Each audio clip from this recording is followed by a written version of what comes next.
Selamat pagi anak-anak Ibu 10 Miss 2. Ya, pagi hari ini kita kembali lagi belajar daring. Semoga kamu tidak bosan dan tetap semangat. Sembari kita terus berdoa kiranya pandemik ini cepat berlalu. Nah, kalau minggu lalu kita sudah belajar mengenai peta dan juga komponen-komponennya, maka pada hari ini kita tetap akan belajar peta part kedua. Nah, apa yang akan kita bahas? Kita akan bahas jenis-jenis peta. Nah, apa saja jenisnya? Ya, simak penjelasannya ya. Berikut ini akan dijelaskan jenis-jenis peta. Yang pertama, berdasarkan skala. Berdasarkan skala, peta dibagi menjadi 4. 1. Peta teknik atau kadaster memiliki skala 1:100 sampai dengan 1:5000. Jika angka skalanya sedikit, maka gambar yang ditampilkan juga akan besar dan lebih detail.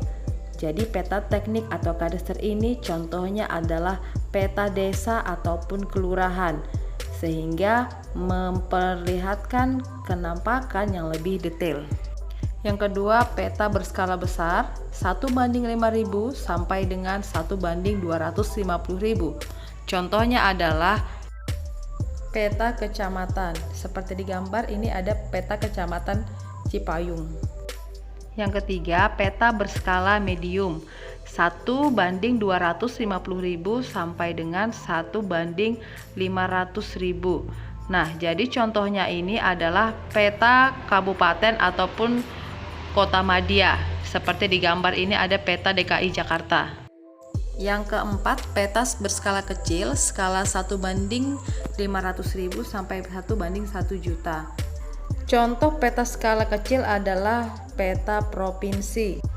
Yang kelima adalah peta geografis, yaitu peta yang memiliki skala lebih dari 1:1 juta. Contoh peta skala geografis adalah peta negara ataupun peta dunia. Nah, jadi ada 5 peta berdasarkan skala. Peta teknik tadi khusus untuk menggambarkan desa akan tampak lebih detail. Kemudian peta berskala besar ini untuk menggambarkan kecamatan. Peta berskala medium ini untuk kabupaten atau kota media. Peta berskala kecil ini bisa menggambarkan sebuah provinsi. Peta skala geografis digunakan untuk menggambarkan negara ataupun dunia, karena gambarnya akan terlihat lebih kecil, karena semakin besar skala semakin kecil gambarnya. Nah, untuk peta berdasarkan isinya ada 2. Yang pertama peta umum atau dikenal juga dengan peta ikhtisar. Nah, ini peta apa ini kira-kira? Nah, jadi kalau dia peta umum, isinya itu berupa kenampakan umum yang ada di muka bumi. Nah, sedangkan kalau peta tematik ini peta khusus, jadi hanya menunjukkan satu tema saja ataupun satu kenampakan. Nah, jadi secara khusus ya, contohnya peta persebaran tambang, peta wilayah pariwisata, persebaran pariwisata. Peta berdasarkan sifatnya ada 2, sifatnya atau juga bisa dikatakan keadaan objek ya. Yang pertama ada peta dinamis. Peta dinamis adalah peta yang sifat datanya itu berubah-ubah ya, jadi sewaktu-waktu bisa berubah. Contoh peta kepadatan penduduk. Nah, jadi peta kepadatan penduduk Indonesia tahun 2018 dengan 2019 dan 2020 pasti berbeda ya. Kenapa? Ada perubahan. Kenapa? Datanya sifatnya berubah setiap tahun. Nah, lalu ada peta jaringan jalan. Nah, setiap misal tahun 2015 dengan tahun 2010 jaringan jalan pasti juga berubah. Statis atau tetap? Ada yang tahu apa petanya? Contohnya? Ya, kamu yang sedang nonton, coba nak 10 Miss 2 silahkan. Iya, nah jadi contohnya tadi peta statis adalah peta geologi, peta tanah yang sifatnya tidak berubah. Bahkan peta lempeng juga ya yang ada di muka bumi. Di Indonesia biasanya peta persebaran lempeng, ada lempeng Indo-Australia, ada lempeng Pasifik dan Eurasia. Nah, kan nggak mungkin tiba-tiba di bawah Sumatera berubah kan jadinya lempeng Eurasia.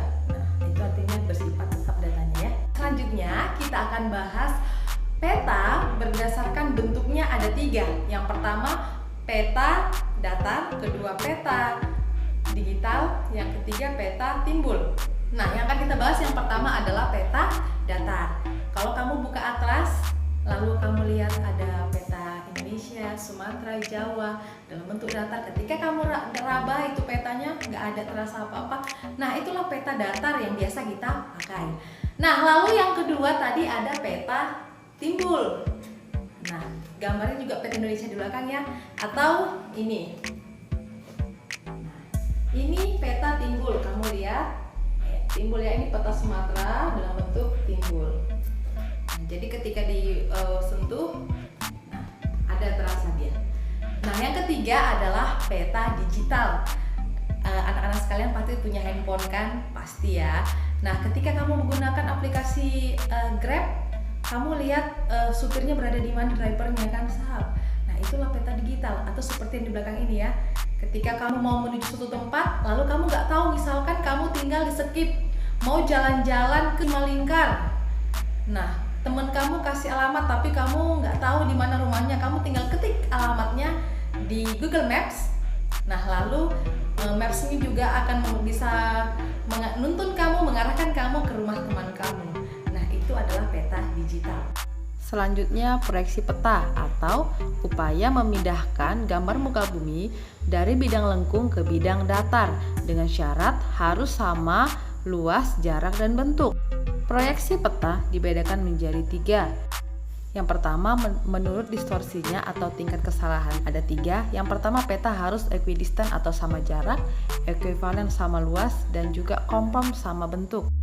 Yang kedua, menurut bidang proyeksinya ada datar, kerucut, dan juga silinder.